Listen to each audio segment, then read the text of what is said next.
filma isso. Filma isso. Filma isso. Tá? Isso aqui é poder de Deus. Isso aqui é poder de Deus. Você que nunca viu, tá vendo aí, ó?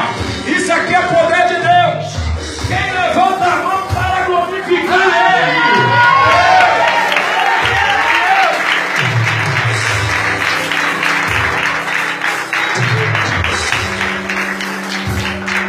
Isso aqui é para quem disse que esse negócio é conversa fiada. Eu quero que venha na frente e olhe. Sabe por que está acontecendo isso aqui? Porque aqui é lugar de oração.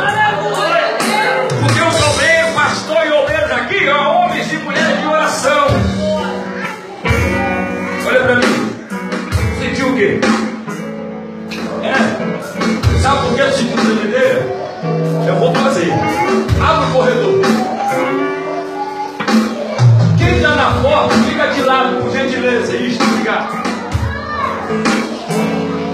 É na revelação que Deus está me dando aqui agora. Sabe por que ela sentiu tremedeira? Tem um demônio que tenta destruir a vida dela. E esse demônio está do lado de fora da igreja. E ele acordou e disse bem que quando ela sair daí, eu destruo a vida dela. E para ela saber que é Deus que está me revelando, Deus está me dizendo que Satanás já colocou na mente dela de pegar as coisas e sair de casa e ir embora.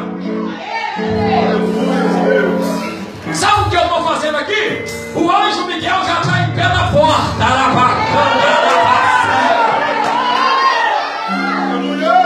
Ele vai trazer este demônio aqui, ó, na frente dela. Quando chegar aqui, o corpo dela vai se arrepiar, não vai ficar de pé. Quer ver? Anjo, traga aqui, vem. Traga aqui, vem. Traga para destruir, vem. Já está aqui, ó. Vai, traz.